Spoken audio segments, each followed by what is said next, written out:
구독과 좋아요는 저희 채널에 큰 힘이 됩니다.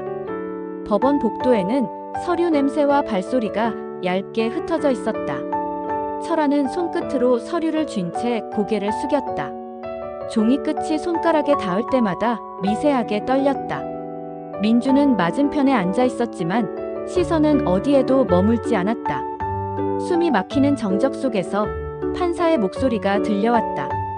이혼이 성립되었습니다. 민주는 자리에서 천천히 일어났다.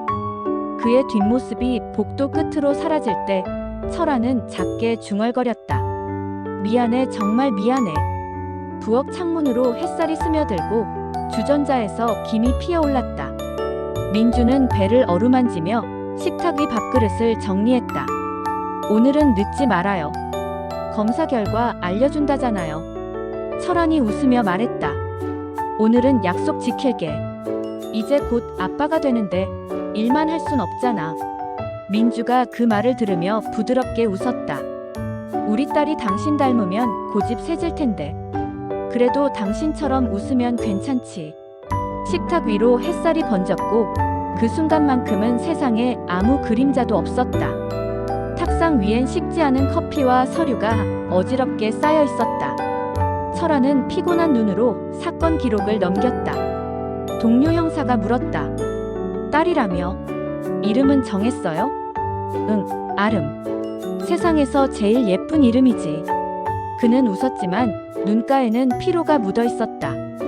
그 이름 속에 이미 한 사람의 세상이 담겨 있었다. 민주는 거실 소파에 기대 앉아 있었다. 현관문이 열리고 철안이 들어왔다. 오늘은 정말 일찍 왔네요. 이제 곧 3시인데 일찍 와야지. 가족이 먼저야. 민주는 그 말에 잠시 고개를 기울였다. 그 약속 꼭 지켜요. 지킬게. 거실의 불빛은 두 사람을 따뜻하게 감싸고 있었다. 병원 복도에는 흰빛이 번지고 숨소리와 신음이 교차했다. 철아는 손을 잡으며 말했다. 괜찮아. 나 여기 있어. 조금만 더 힘내. 짧은 침묵 끝에 아기의 울음이 터졌다. 의사가 말했다. 축하드립니다. 딸이에요. 우리 아름이 세상에 온 걸 환영해. 민주는 눈물 섞인 미소로 중얼거렸다. 정말 아름답네요.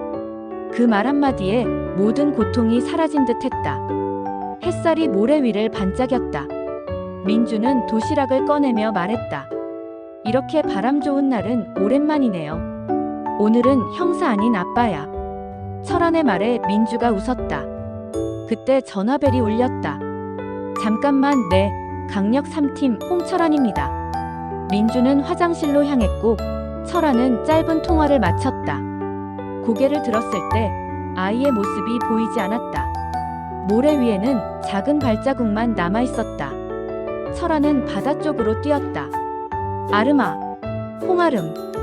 파도와 모래 위엔 작은 신발 하나, 인형 하나가 남아있었다. 민주가 달려왔다. 당신이 보고 있었잖아요. 잠깐 전화를 받는 사이에. 철아는 아무 말도 할 수 없었다. 바람이 울음처럼 불어왔다. 붉은 노을이 눈물처럼 번졌다. 집안은 숨을 죽인 듯 조용했다. 민주는 아이의 옷을 품에 안고 있었다. 이 냄새 아직 남아있어요. 그런데 점점 사라져요. 철아는 문가에 서서 입술을 깨물었다. 다시 찾을 수 있을 거야. 경찰도 다 나서고 있어. 당신이 형사잖아요. 그런데 왜 우리 아이는 못 찾아요? 그 말은 칼날처럼 날카로웠다. 철아는 말없이 고개를 떨궜다. 난 이제 어떻게 살아야 하나요? 그 말에 시간마저 멈춘 듯 했다. 법원 복도, 오후의 햇살이 길게 드리워졌다. 철아는 서류를 접으며 중얼거렸다. 끝까지 널 이해하고 싶었어. 민주는 고개를 돌리지 않은 채 말했다. 그건 너무 늦었어요. 그녀의 뒷모습이 복도 끝으로 사라졌다. 철아는 홀로 남아 낮게 말했다. 그날 이후로 난 아직도 그 바다에 있어. 햇살이 복도 벽에 부서지고 장면은 조용히 닫혔다. 창문 틈으로 햇빛이 들었지만 방 안은 싸늘했다. 장난감이 그대로 놓여 있고 작은 신발은 먼지 속에 묻혀 있었다. 민주는 아무 말 없이 인형의 머리를 쓰다듬었다. 이 아이가 마지막으로 웃던 날이 언제였을까? 설아는 문가에 서서 무겁게 숨을 내쉬었다. 이젠 제발 그만 생각하자. 아직 찾을 수 있을 거야. 민주는 고개를 저었다. 그만두고 싶어도 이 방이 날 붙잡아요. 둘 사이엔 더 이상 위로도 희망도 없었다. 민주는 창백한 얼굴로 의사 앞에 앉아 있었다. 의사의 목소리가 낮게 흘렀다. 불면과 불안이 심합니다. 약을 드릴게요. 민주는 대답하지 않았다. 창밖으로 햇빛이 번지고 복도 끝에서 철안이 그녀를 기다리고 있었다. 그녀는 잠시 멈춰서 그를 보았다. 나, 이제 예전의 내가 아니에요. 철안은 말없이 고개를 끄덕였다. 그래도 다시 웃을 날이 올 거야. 그런 날이 오면 좋겠네요. 민주는 짧게 미소를 지었지만 그 웃음은 금세 부서졌다. 민주는 침대에 앉아 약봉지를 바라봤다. 탁자 위의 액자 속엔 세 사람의 웃는 얼굴이 있었다. 그녀는 조용히 중얼거렸다. 이 웃음이 다 거짓 같아요. 한편 설아는 경찰서의 어둡고 넓은 사무실에서 사건 서류를 넘겼다. 아르마 어디에 있는 거니? 지친 눈빛, 흔들리는 손끝. 두 사람의 밤은 서로 다른 곳에서 무너지고 있었다. 부엌엔 찬 밥그릇과 식지 않은 국만 남아 있었다. 민주가 조용히 입을 열었다. 우리 이렇게 계속 살아야 할까? 조금만 더 버텨보자. 아름이만 찾으면 그 아이는 돌아오지 않아요. 난 이제 당신을 보면 그날이 떠올라요. 철아는 고개를 숙였다. 미안해. 그날 정말 한순간이었어. 민주는 눈을 감았다. 한순간이었지만 내 인생은 끝났어요. 긴 침묵 끝에 식탁 위에 시계 초침만 들려왔다. 벽에는 실종 전단이 덕지덕지 붙어 있었다. 철아는 보고서를 쥔 채 허공을 바라봤다. 단서가 하나도 없어. 동료가 조심스레 물었다. 형, 그만두는 게 어때요? 벌써 2년째잖아요. 아니, 누가 데려갔는지, 왜 그런 건지 알아야 끝이 나. 그의 눈빛엔 피로와 집착이 동시에 깃들어 있었다. 책상 위에 놓인 어린아이의 사진이 흐릿하게 흔들렸다. 서류 위에 도장이 찍히는 소리가 들렸다. 민주는 손을 떨며 도장을 눌렀다. 이게 마지막이에요. 철아는 아무 말도 하지 못했다. 그녀는 시선을 들지 않은 채 말했다. 당신을 미워하려고 노력했는데 결국 나를 미워하게 됐어요. 그래도 행복하길 바랄게. 행복이란 말 너무 잔인하네요. 민주는 눈물을 훔치지 않았다. 그녀의 눈동자는 이미 모든 것을 포기한 사람의 그것이었다. 늦은 밤 경찰서 창밖으로 불빛이 비쳤다. 철아는 홀로 커피를 마시며 서류를 넘겼다. 그의 시선이 멈춘 곳엔 미제 사건이라는 빨간 도장이 찍혀 있었다. 책상 위엔 아름의 사진이 있었다. 지금은 어디서 자고 있을까? 밥은 잘 먹고 있겠지. 그의 목소리는 메마른 한숨처럼 흩어졌다. 밖에서는 빗소리가 시작되었다. 민주는 트럭 위로 짐을 옮기며 천천히 숨을 골랐다. 도시를 떠나는 버스 창가에 앉아 창밖을 바라봤다. 햇살이 번지며 새로운 거리와 낯선 사람들의 얼굴이 지나갔다. 이젠 정말 잊고 싶어요. 버스가 출발하고 창문에 비친 얼굴이 흔들렸다. 뒤로 멀어지는 도시의 풍경 속에서 민주는 작게 중얼거렸다. 아르마 엄마는 이제 너를 잊지 않고 살아볼게. 그 말과 함께 버스는 천천히 멀어졌다. 공항의 유리창 너머로 햇살이 쏟아졌다. 한 부부가 어린아이를 안고 있었다. 김학주는 입국 수속 서류를 들고 미소를 지었다.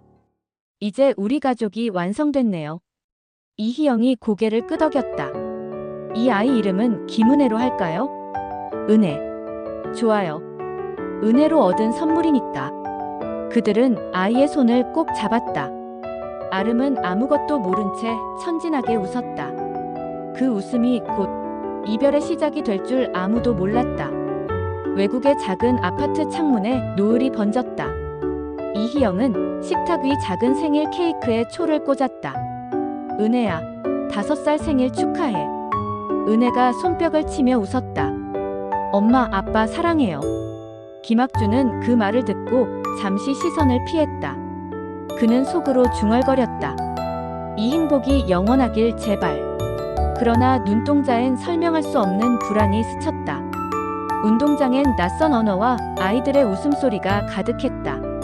은혜는 교실 문 앞에서 주저했다.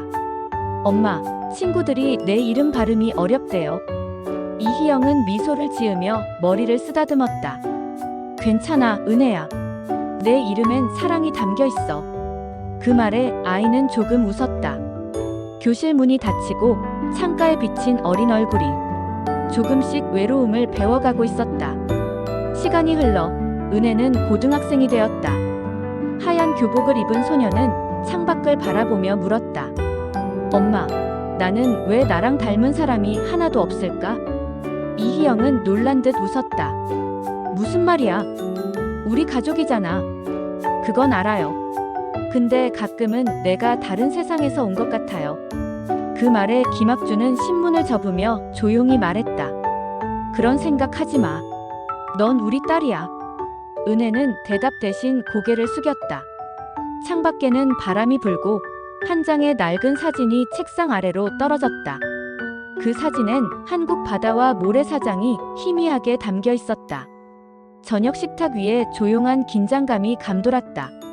은혜가 입을 열었다. 나 한국으로 대학 가고 싶어요. 이희영의 숟가락이 멈췄다. 갑자기 왜? 그냥 내가 어디서 왔는지 알고 싶어요. 김학주는 한참 동안 아무 말도 하지 않았다. 그리고는 조용히 말했다. 은혜야, 내 마음이 그렇다면 가도 돼. 그의 목소리는 떨리고 있었다. 이희영은 눈을 돌리며 눈시울을 훔쳤다. 그날 밤 은혜는 오래된 앨범을 꺼내 자신의 첫날 사진을 바라보았다. 작은 손에 붙은 이름표엔 홍아름이라고 적혀 있었다. 인천공항의 게이트가 열렸다. 은혜는 부모와 함께 입국장을 걸었다. 이 나라가 내가 태어난 곳이구나. 이희영은 그녀의 손을 꼭 잡았다. 은혜야, 여기도 내 집이야. 두려워하지 마. 김학주는 억지 미소를 지었지만 그의 손끝은 살짝 떨리고 있었다. 그들은 공항 로비를 지나며 새로운 집으로 향했다. 그 순간 먼 곳에서 누군가의 운명이 움직이기 시작했다. 어느 카페, 오후 햇살이 따뜻하게 내리쬐고 있었다. 장민주는 친구의 소개로 한 남자를 만났다. 박재규였다. 처음 뵙겠습니다. 생각보다 편안한 분이시네요. 민주는 어색하게 웃었다. 제가 좀 딱딱해 보여서요. 재규는 차분히 말했다. 힘든 시간 많으셨다고 들었습니다. 하지만 인생은 두 번째 기회가 더 소중한 법이죠. 민주는 그 말에 마음이 흔들렸다. 그의 눈빛은 따뜻했고 오랜만에 누군가의 온기를 느꼈다. 밤거리에 가로등 불빛 아래 두 사람은 나란히 걸었다. 민주가 조용히 물었다. 이렇게 누군가를 다시 믿어도 될까요? 믿음은 상처 위에 피는 꽃이에요. 아물지 않아도 피어날 수 있죠. 그 말에 민주가 눈을 감았다. 잠시 후 그녀는 작게 대답했다. 좋아요. 나도 이제 다시 시작해 볼게요. 멀리서 불꽃놀이가 터지고 두 사람의 뒷모습이 작아졌다. 그 불빛은 마치 잃어버린 행복의 조각처럼 반짝였다. 형광등 불빛이 희미하게 깜빡이고 있었다. 홍철아는 낡은 서류철을 열어본다. 실종사건 홍아름이세. 그 파일은 해마다 노랗게 발해 있었지만 그의 마음속엔 여전히 선명했다. 17년이 지나도 아직 끝이 아니야. 책상 위에 찬 커피가 식어가고 그는 사진 속 웃는 아이를 바라보며 눈을 감았다. 그날의 바닷바람이 아직 귓가에 남아있었다.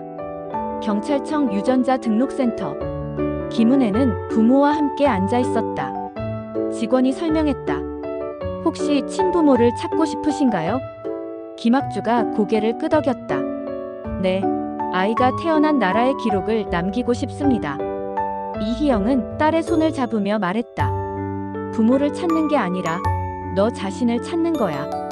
은혜는 조심스레 말했다. 그래도 언젠가 그 얼굴을 보고 싶어요. 그 순간 등록 시스템에 새로운 이름이 추가되었다. 김은혜 생년월일 일치.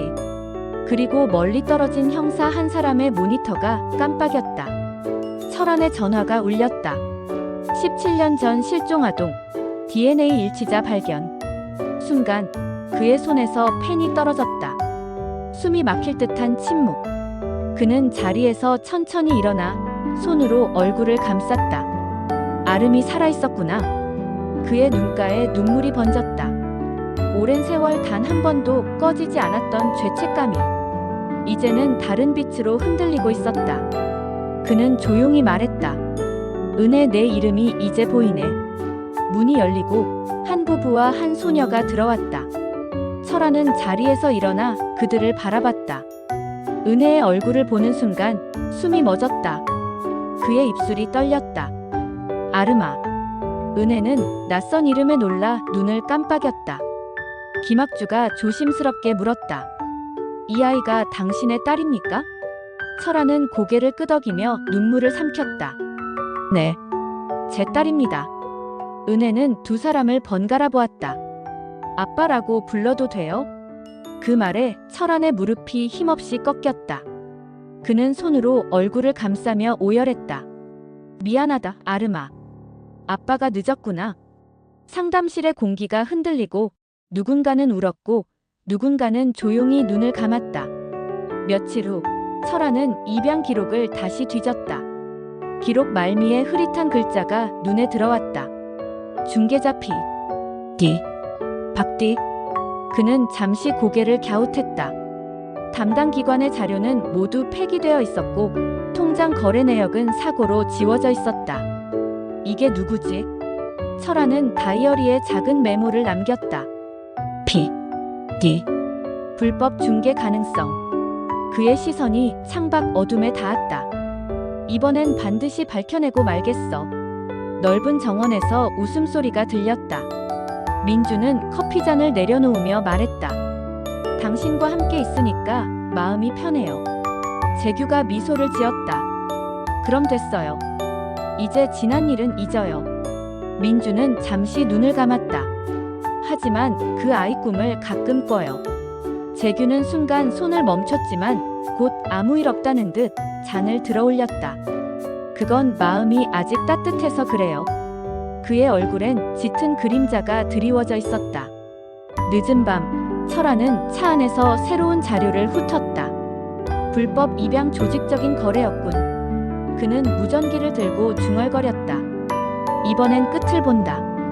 엔진이 켜지고 불빛이 어둠 속을 가르며 달렸다. 그의 손에는 아직도 딸의 사진이 쥐어져 있었다. 그는 마음속으로 되뇌었다. 진실은 반드시 드러난다. 늦은 밤, 벨소리가 울렸다. 민주가 문을 열자 철안이 서 있었다. 시간이 멈춘 듯 두 사람은 서로를 바라봤다. 민주야. 그녀의 눈이 흔들렸다. 이 밤에 왜 왔어요? 철안은 낮게 말했다. 아름이를 찾았어. 민주의 눈동자가 커졌다. 뭐라고요? 살아있었어. 그 말만 하려고 왔어. 순간 공기가 얼어붙었다. 민주의 손에서 잔이 떨어지며 바닥에 부딪혔다. 짧은 침묵 뒤 그녀의 목소리가 떨렸다. 거짓말이지, 그런 말 하지 마요. 민주야, 이제 우리 인생이 다시 시작될지도 몰라. 그녀의 눈물이 천천히 떨어졌다. 햇살이 부드럽게 내려앉은 카페. 창가에 앉은 두 여자의 눈빛이 닮아 있었다. 민주는 손을 덜덜 떨며 잔을 내려놓았다. 정말 내가 내 딸이 맞구나. 은혜는 잠시 망설이다 고개를 끄덕였다. 아빠가 말해줬어요. 어릴 때 내가 바닷가에서 사라졌다고. 민주의 입술이 떨렸다. 엄마가 널 지켜주지 못했어. 매일 그 죄책감으로 살았어. 은혜는 고개를 저으며 말했다. 그럼 이제 같이 살아봐요. 그날의 바다는 우리 둘 다 용서해야 할 것이니까. 두 사람의 손이 천천히 맞닿았다. 눈물이 번지고 잃었던 시간이 조용히 돌아왔다. 철아는 수사 파일을 다시 펼쳤다. 중계자 P. D.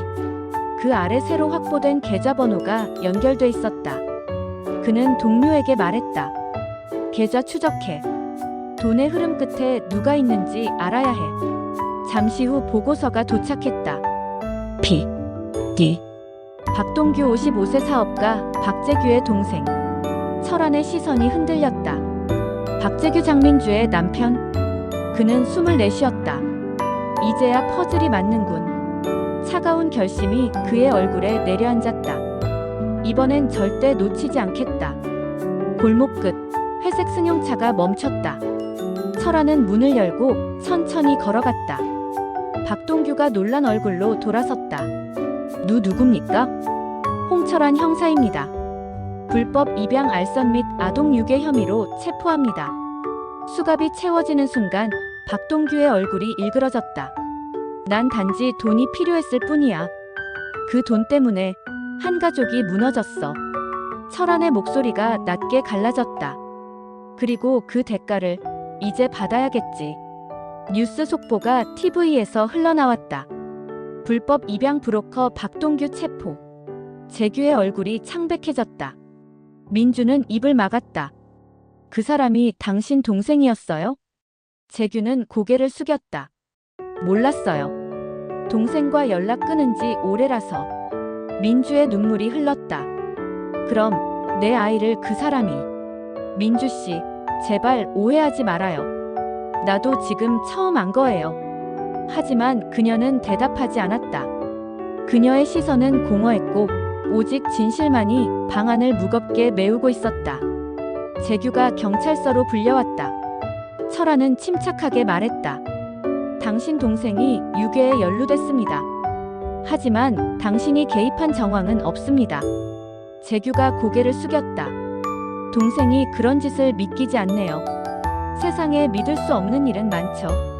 그중 하나가 잃어버린 딸을 다시 보는 겁니다. 짧은 침묵이 흐른 뒤 철안이 덧붙였다. 민주 씨를 부탁드립니다. 그녀는 너무 오래 혼자서 싸웠으니까. 민주는 집 앞 벤치에 앉아 있었다. 철안이 다가왔다. 괜찮아. 모든 게 무너졌어요. 무너진 자리에 다시 세우면 돼. 우리 너무 늦은 거 아니에요? 그래도 살아있잖아. 그게 기적이야. 민주는 잠시 눈을 감았다. 그날 당신을 원망했어요. 하지만 지금은 나도 그날의 나를 용서하지 못하겠어요. 철아는 조용히 말했다. 그럼 이제 서로 용서하자. 그게 우리가 살아남는 방법이야. 은혜는 친부모와 양부모 사이에서 앉아 있었다. 은혜야, 내 마음이 제일 중요해. 이희영이 말했다. 어디서 살든 내가 행복하면 돼. 은혜는 고개를 숙였다가 천천히 미소를 지었다. 엄마, 아빠, 그리고 아빠, 엄마. 이제 저는 두 집의 딸이에요. 그 말에 모두가 울었다. 그 울음은 슬픔이 아니라 긴 시간의 벽을 허무는 소리였다. 바닷가. 17년 전 그날의 장소였다. 철안과 민주 그리고 은혜가 조용히 파도를 바라보고 서 있다. 겨울 끝에 바람이 부드럽게 불고 은혜가 입을 열었다. 이곳이 제 이름이 사라진 곳이죠. 민주가 고개를 끄덕였다. 그래. 하지만 오늘은 내가 다시 태어난 날이야. 철안이 미소를 지었다. 아름아, 어디에 있든 이제 아빠는 너를 잃지 않을 거야. 은혜는 천천히 고개를 들었다. 햇살이 얼굴에 닿고 눈가가 반짝였다. 이제 괜찮아요. 정말 괜찮아요. 그녀가 작게 웃었다. 철아는 잠시 눈을 감았고 민주가 그의 옆에서 숨을 고르듯 속삭였다. 우리 살아냈네요. 그 말에 철안이 고개를 끄덕였다. 세 사람의 발밑으로 파도가 밀려왔다가 물러가고 그 자리에 남은 건 긴 세월을 건너온 발자국 셋뿐이었다.